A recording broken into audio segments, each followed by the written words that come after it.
नमस्कार साथियों, LM study और जॉब पर मैं यहाँ पे आपका स्वागत करता हूँ। चैनल पर नए हैं तो चैनल को लाइक शेयर एंड सब्सक्राइब जरूर करें। हमने जो second grade RPSC second grade जो असिस्टेंट हैं जिन्होंने अप्लाई के लिए उनके लिए हम सीरीज स्टार्ट किए हैं अलग अलग सब्जेक्ट वाइज। ये समाजशास्त्र की है। समाजशास्त्र में प्रत्येक इकाई के 100 क्वेश्चनों की हमने सीरीज स्टार्ट की है। इसमें 5 इकाइयाँ हैं, तो 5 इकाइयों के 500 क्वेश्चन आपको देखने को मिलेंगे। तो हमने 1 और 2 इकाइयाँ कंप्लीट करवा दी है। ये तीसरी इकाई है आज जाति एवं वर्ग अर्थ विशेषता जाति एवं वर्ग में परिवर्तन। इसके 100 क्वेश्चन आज इस क्लास के माध्यम से करेंगे। तो चलो शुरुआत करते हैं आज इसकी।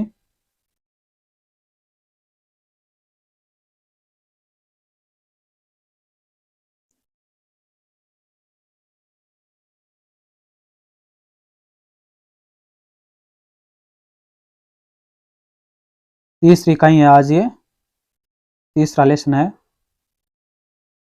समाजशास्त्र में 3 नंबर का टॉपिक आज ये, तो उसके आज हम 100 क्वेश्चन करेंगे। प्रथम क्वेश्चन है, जागीर व्यवस्था के अंतर्गत निम्न में से कौन सी जागीरें थी?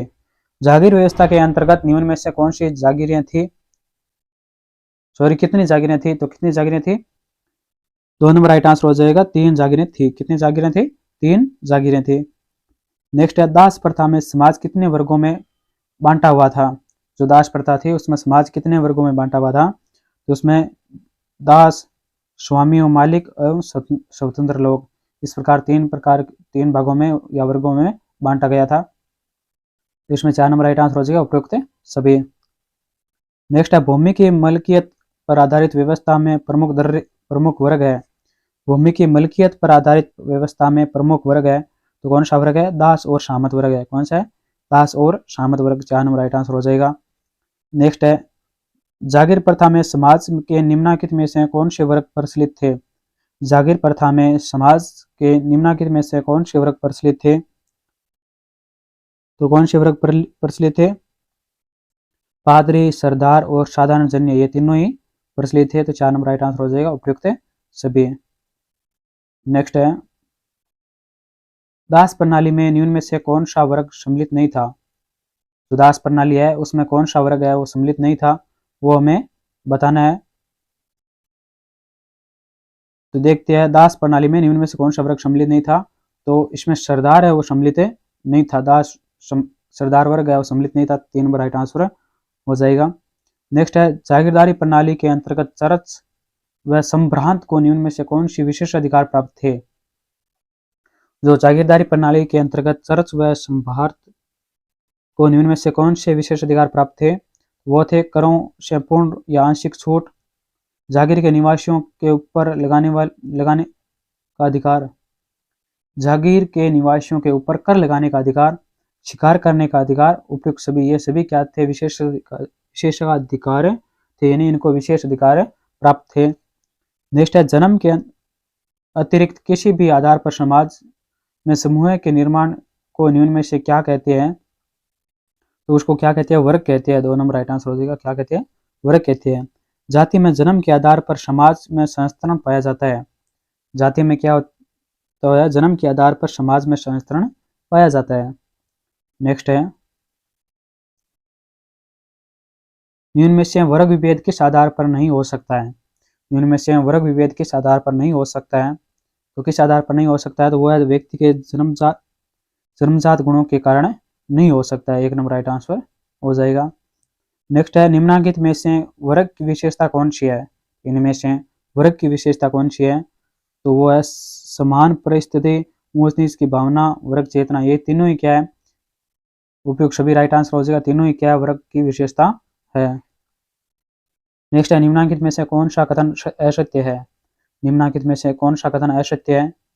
तो कौन सा है? वर्ग जन्म पर आधारित है। वर्ग जन्म पर आधारित है, ये कथन क्या सत्य है? 4 नंबर राइट आंसर हो जाएगा। नेक्स्ट है, वर्ग की सदस्यता निम्न में से कैसी होती है? यानी वर्ग की सदस्यता निम्न में से कैसी होती है? तो वो होती है पूर्णतया अर्जित। किस प्रकार की होती है? पूर्णतया अर्जित होती है। 2 नंबर राइट आंसर हो जाएगा। नेक्स्ट है, निम्नलिखित कथन किसका है? वर्ग जब जन्म से निश्चित होता है तो उसे जाति कहते हैं। वर्ग जब जन्म से निश्चित होता है तो उसे जाति कहते हैं। ये कथन किसका है? तो ये कथन है चार्ल्स कुल्ले का। किसका कथन है? चार्ल्स कुल्ले का कथन है। एक नंबर राइट आंसर हो जाएगा। नेक्स्ट है, निम्नलिखित में से कौन पूंजीवादी वर्ग के विकास में सहायक है? तो इनमें से कौन पूंजीवादी वर्ग के विकास में सहायक है? तो कौन सहायक है? स्वतंत्र उद्योग और लाभ संचय, ये क्या है? पूंजीवादी वर्ग के विकास में सहायक है। 4 नंबर राइट आंसर हो जाएगा। नेक्स्ट है, सामाजिक संस्त्रीकरण व सबसे प्रसिद्ध प्रकार्यवादी सिद्धांत सन 1945 में डेविस और मूर द्वारा एक लेख में दिया गया है। एक लेख में दिया गया है, तो वो कौन सा है? वो है some principle of stratification. Some principle of stratification है। इसमें क्या दिया गया है? सामाजिक स्त्रीकरण का सबसे प्रसिद्ध प्रकार्यवादी सिद्धांत 1945 में डेविस और मूर द्वारा एक लेख में दिया गया था। वो लेख कौन था? वो था सम प्रिंसिपल ऑफ स्ट्रेटिफिकेशन, ये लेख था। नेक्स्ट है, व्याख्या दी हुई है, डेविस तथा मूर सामाजिक स्त्रीकरण को समाज के लिए प्रकार्यवादी मानते हुए इसे समाज में संतुलनकारी व प्रेरक तत्व के रूप में स्वीकारते हैं। नेक्स्ट है, कार्ल मार्क्स ने वर्ग के 2 प्रकार बताए। ये 2 प्रकार कौन से हैं? तो कार्ल मार्क्स ने वर्ग के 2 प्रकार बताए। ये 2 प्रकार कौन से हैं? वो है बुर्जुआ व सर्वहारा। बुर्जुआ व सर्वहारा है। 4 नंबर राइट आंसर हो जाएगा। नेक्स्ट है, निम्नलिखित में से स्त्रीकरण के आधार कौन कौन से है? निम्नलिखित में से स्त्रीकरण के आधार कौन कौन से हैं? तो वो है जन्म, जाति, आयु, उपयुक्त सभी है। ये सभी क्या है? स्त्रीकरण के आधार है। नेक्स्ट है, स्त्रीकरण की निम्न प्रणालियों में से किसमें गतिशीलता लचीली होती है?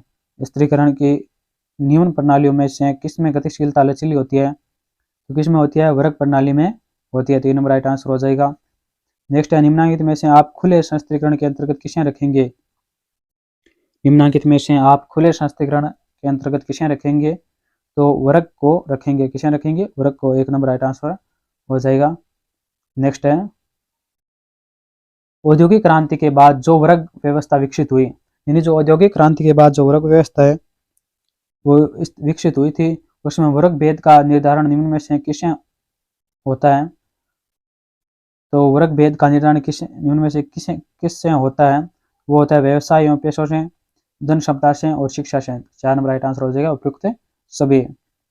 नेक्स्ट है, जब व्यक्ति स्तर समूह का निर्धारण उसकी योग्यता, गुण और उपलब्धियों के आधार पर होता है तो उसे निम्न में से क्या कहते हैं?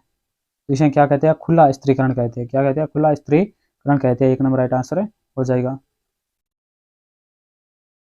नेक्स्ट है, बंद स्त्रीकरण का उदाहरण है। जो बंद स्त्रीकरण है उसका क्या करता है? भारत की जाति व्यवस्था। भारत की जाति व्यवस्था जो जन्म के आधार पर होती है वही क्या? बंद स्त्रीकरण है। नेक्स्ट है, वर्ग संघर्ष के सिद्धांत का प्रतिपादन किस समाजशास्त्री ने किया था? जो वर्ग संघर्ष के सिद्धांत का प्रतिपादन है वो किस समाजशास्त्री ने किया था? तो वो क्या था? कार्ल मार्क्स ने। किसने? कार्ल मार्क्स ने किया था। मार्क्स की मान्यता है कि समाज में परिवर्तन संघर्ष व क्रांति के माध्यम से ही संभव है। जो समाज में परिवर्तन संघर्ष व क्रांति के माध्यम से ही संभव है, ये वक्तव्य किसका है? ये कार्ल मार्क्स का है। नेक्स्ट है, पूंजीवादी समाज में वेबर ने 4 वर्गों का सिद्धांत दिया है। पूंजीवादी समाज में वेबर ने 4 वर्गों का सिद्धांत दिया है। इनमें से कौन सा वर्ग गलत है?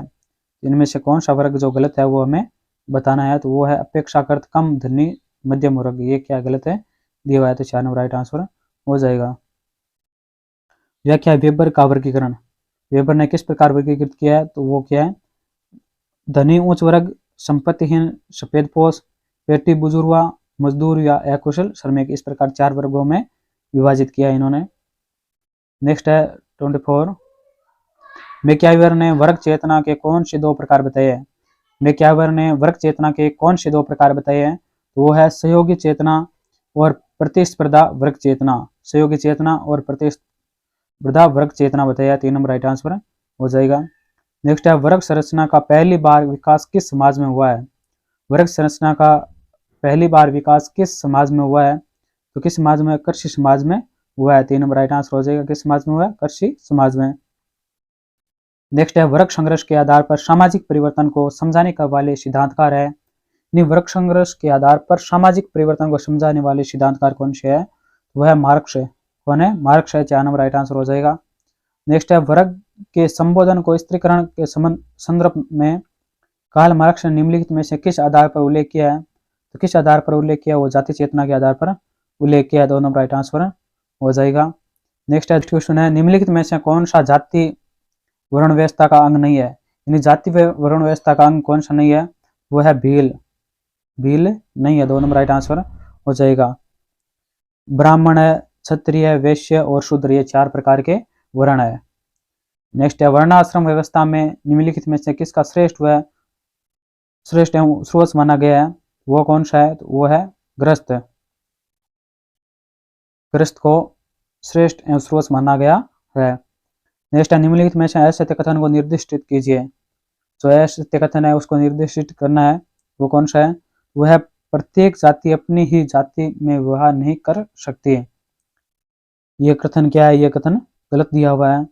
जाति एक बंध वर्ग है, ये सत्य है। जाति का आधार जन्म है, ये भी सत्य है। जाति प्रदत्त परिस्थिति है, ये भी सत्य है। मगर प्रत्येक जाति अपनी ही जाति में विवाह नहीं कर सकती, ये क्या गलत दिया हुआ है? प्रत्येक जाति अपनी ही जाति में विवाह करती है। नेक्स्ट है 32।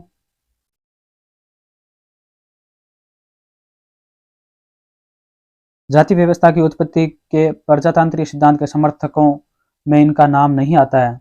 जो जाति व्यवस्था की उत्पत्ति के प्रजातांत्रिक सिद्धांत के जन्म के समर्थक है, में इनका नाम नहीं आता है। तो किनका नाम नहीं आता है? लुई ड्यूमा का नाम नहीं आता है। 4 नंबर राइट आंसर हो जाएगा। नेक्स्ट है निम्नलिखित में से कौन सी वर्ण व्यवस्था की विशेषता नहीं है? इनमें से कौन सी जो वर्ण व्यवस्था है उसकी विशेषता नहीं है? श्रम विभाजन वर्ण व्यवस्था की विशेषता है। गतिशीलता है। अगर समानता है, ये क्या वर्ण व्यवस्था की विशेषता नहीं है? संस्तरण है। तो इसमें 3 नंबर राइट आंसर हो जाएगा। ये विशेषता नहीं है। नेक्स्ट है इसमें कोड के माध्यम से हमें उत्तर देने हैं। सही मिलाओ। जाति केवल एक परिवार है जिसको बहुत सी विधि संबंधी समस्याओं के साथ वंशानुक्रम के रूप में जोड़ा गया है। तो ये किसका मत है या ये किसका कथन है? ये हारकोट का, होकार्ट का कथन है। होकार्ट का कथन है। नेक्स्ट है जब एक वर्ग पूर्णतया आनुवंशिक होता है तो उसे हम जाति कहते हैं। तो ये परिभाषा किसने दी है? ये परिभाषा दी है कुल्ले ने। किसने दिया? कुल्ले ने दिया। जाति एक बंध वर्ग है। जाति एक क्या है? बंध वर्ग है। तो ये किसका मत है? होबेल का मत है। अंतर्विवाह तथा वंशानुक्रम द्वारा प्राप्त पद की सहायता से सामाजिक वर्गों को जन्म देना ही जाति है। ये कौन मानता है? तो ये मजूमदार मानते हैं। तो एक बार इसको दोबारा देख लो। जाति केवल एक ही परिवार है जिसको बहुत सी विधि संबंधी समस्याओं के साथ वंशानुक्रम के द्वारा जोड़ दिया जाता है। ये कौन मानते हैं? हारकोट, होकार्ट मानते हैं। नेक्स्ट है जब एक वर्ग पूर्णतः आनुवंशिक होता है तो उसे हम जाति कहते हैं। तो ये किसका मत है? कुल्ले का मत है। जाति एक बंध वर्ग है। तो ये कौन मानता है? होबेल मानता है। और अंतर्विवाह तथा वंशानुक्रम द्वारा प्राप्त पद की सहायता से सामाजिक वर्गों को जन्म देना ही जाति है। ये किसका मत है? मजूमदार का मत है। इसमें 4 नंबर राइट आंसर हो जाएगा। ख ग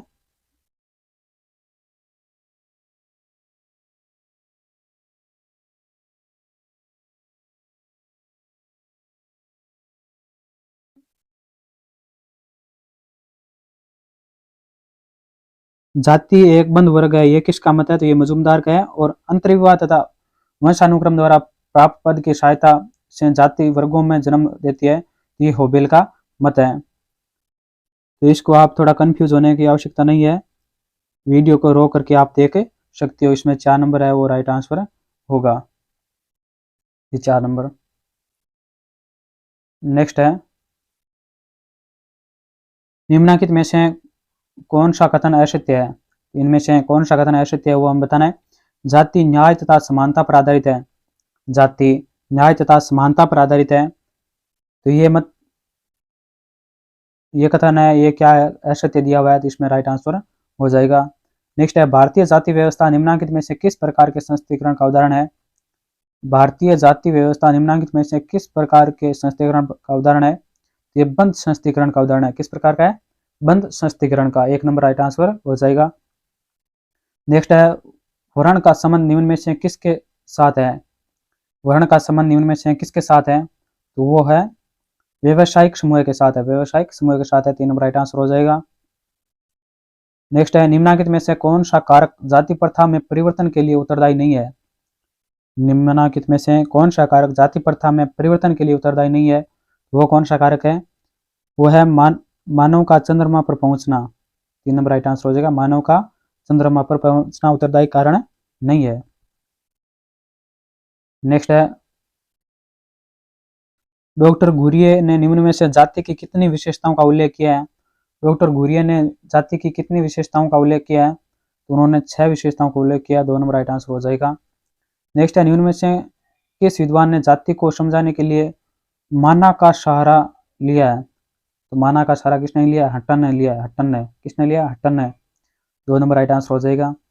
नेक्स्ट है जाति व्यवस्था के लिए अनेक सिद्धांत प्रस्तुत किए हैं, निम्न में से कौन सा उसकी उत्पत्ति के संबंध में सर्वोत्तम है। तो कौन सा उसकी उत्पत्ति के रूप में सर्वोत्तम है, इसमें 4 नंबर राइट आंसर हो जाएगा।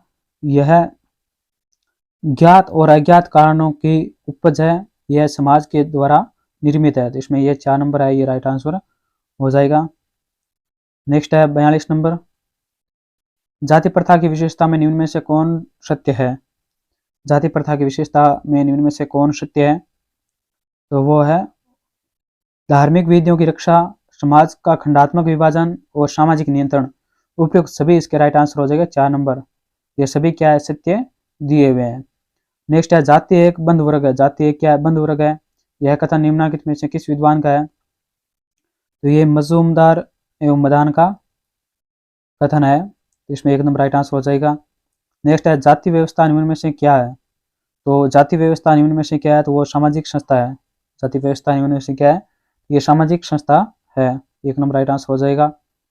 नेक्स्ट है निम्नलिखित में से कौन सी जाति की विशेषता नहीं है, तो इनमें से जाति की विशेषता कौन सी नहीं है, वो हमें बतानी है। तो एक जाति के सदस्य जाति के बाहर विवाह कर सकते हैं, ये क्या जाति की विशेषता नहीं है। 3 नंबर राइट आंसर हो जाएगा। नेक्स्ट है 46 नंबर क्वेश्चन, जाति शब्द की उत्पत्ति का पता 1665 में निम्न में से किस विद्वान ने लगाया था। जाति शब्द की उत्पत्ति का 1665 में निम्न में से किस विद्वान ने लगाया था, तो वो कौन थे, ग्रेशिया डी ओरेटा ने लगाया था। जाति शब्द की उत्पत्ति का सर्वप्रथम पता लगाया था। नेक्स्ट है निम्नलिखित में से किसने जाति को एक विस्तृत नातेदारी समूह माना है। तो किसने जाति को विस्तृत नातेदारी समूह माना है, तो इरावती कर्वे ने माना है। 4 नंबर राइट आंसर हो जाएगा। नेक्स्ट है जाति को राजनीतिक इकाई के रूप में मानने वाले विद्वान इनमें से कौन है। यानी जाति को राजनीतिक इकाई के रूप में मानने वाले विद्वान कौन है, तो वह है सक्सेना। कौन है, सक्सेना है। 2 नंबर राइट आंसर हो जाएगा। नेक्स्ट है जाति की उत्पत्ति के प्रजातंत्रीय सिद्धांत के प्रतिपादक निम्न में से कौन है। तो जाति की उत्पत्ति के प्रजातंत्रीय सिद्धांत के प्रतिपादक को निम्न में से कौन है, तो वह है मजूमदार, रिजले, घुरिये, ये तीनों ही है। तो 4 नंबर राइट आंसर हो जाएगा, उपयुक्त है सभी। नेक्स्ट है जाति से संबंधित कार्यों, जाति से संबंधित कार्यों को निम्नलिखित 3 भागों में किस विद्वान ने विभाजित किया है। तो 3 भागों में जो 3 भाग है, व्यक्तिगत जीवन से संबंधित कार्य है, जाति समुदाय के लिए कार्य है, समाज और राष्ट्र के लिए कार्य है। ये किसने विभाजित किया है, ये क्या, हट्टन ने। किसने विभाजित किया, हट्टन ने। 2 नंबर राइट आंसर हो जाएगा।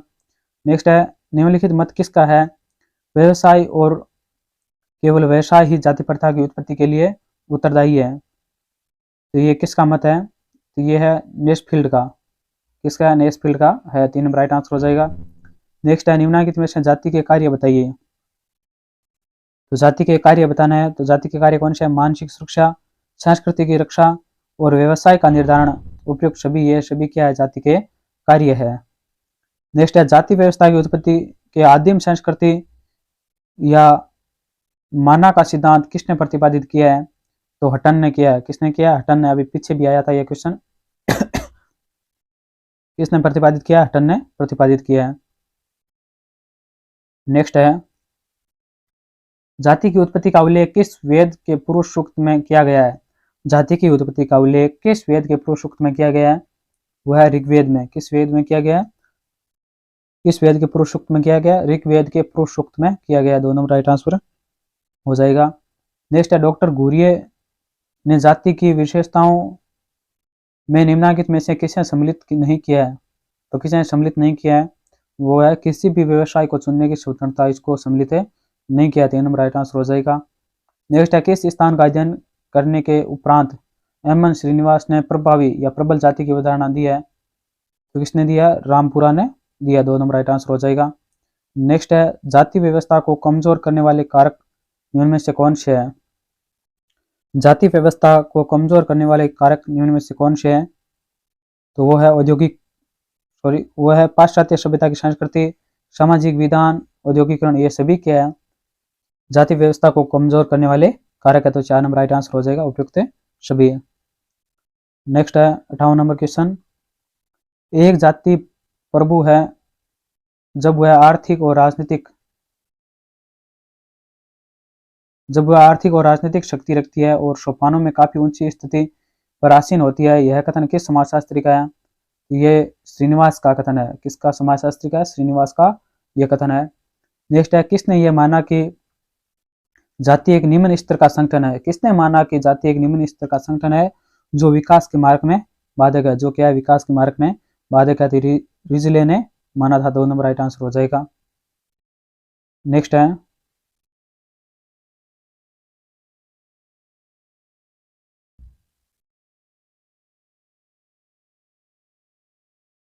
निम्नलिखित में से किन कारकों ने जाति व्यवस्था को कमजोर नहीं बनाया है? तो किन कारकों ने जाति व्यवस्था को कमजोर नहीं बनाया है? तो वह आरक्षण की नीति ने। किसने? आरक्षण की नीति ने कमजोर नहीं बनाया। 4 नंबर राइट आंसर हो जाएगा। नेक्स्ट है, जजमानी व्यवस्था वस्तु के बदले सेवा का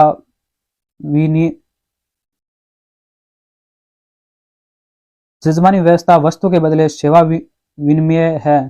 तो ये क्या है? प्रथागत है। क्या है? प्रथागत है। 2 नंबर राइट आंसर हो जाएगा। नेक्स्ट है, पवित्रता व अपवित्रता के आधार पर जाति व्यवस्था का अध्ययन किया। तो ये पवित्रता व अपवित्रता के आधार पर जाति व्यवस्था का अध्ययन है वो किसने किया था? लुई डयूमा ने किया था। 1 नंबर राइट आंसर हो जाएगा।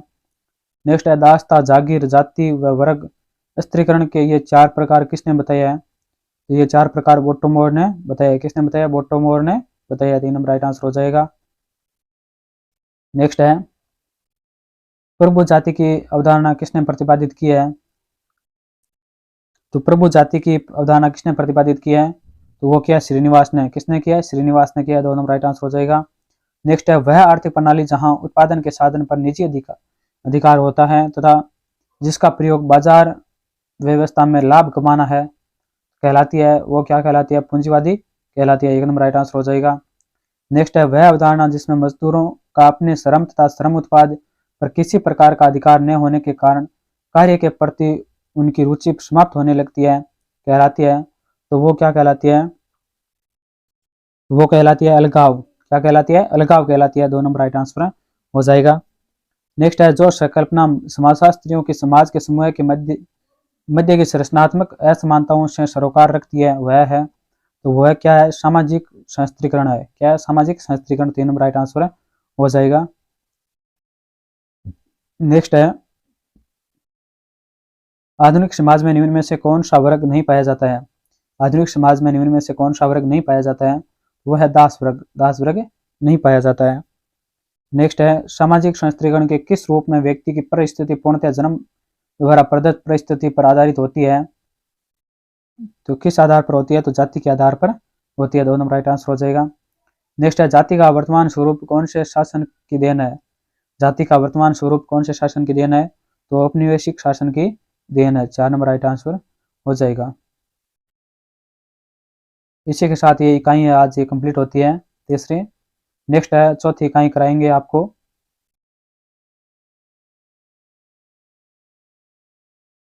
आज ये तीसरी कंप्लीट हो गई। नेक्स्ट है चौथी इकाई जो समाजशास्त्र है उससे संबंधित। समाजशास्त्र की जो इकाई है वो हमने कंप्लीट करवा दी थी ना, ये चौथी होगी। उसके बाद 2 इकाइयाँ और बचेगी, 4 और 5। वीडियो के अंत तक बने रहने के लिए सभी को बहुत बहुत धन्यवाद। चैनल पर नए हैं तो चैनल को लाइक, शेयर एंड सब्सक्राइब जरूर से जरूर करें, जिससे आने वाला नोटिफिकेशन आपको सबसे पहले मिलता रहे। और कोई भी समस्या हो, कोई डाउट हो तो हमें कमेंट बॉक्स में कमेंट करके पूछ सकते हैं। और दर्शन शास्त्र की भी प्लेलिस्ट बनी हुई है, वो भी आप क्लास में देख सकते हो। दर्शन शास्त्र, अर्थशास्त्र, लोक प्रशासन, भूगोल और इतिहास सभी की प्लेलिस्ट बना देंगे। और एक प्लेलिस्ट होगी वो एसएसटी मॉडल पेपर की होगी, जो परीक्षा की दृष्टि में जिस प्रकार मॉडल पेपर आएगा 150 क्वेश्चनों का, उसी प्रकार का मॉडल पेपर हम करवाएंगे आपको। परीक्षा से पहले 12 मॉडल पेपर या 15 मॉडल पेपर आप तक पहुंचाने की पूरी कोशिश करेंगे। इसी के साथ धन्यवाद।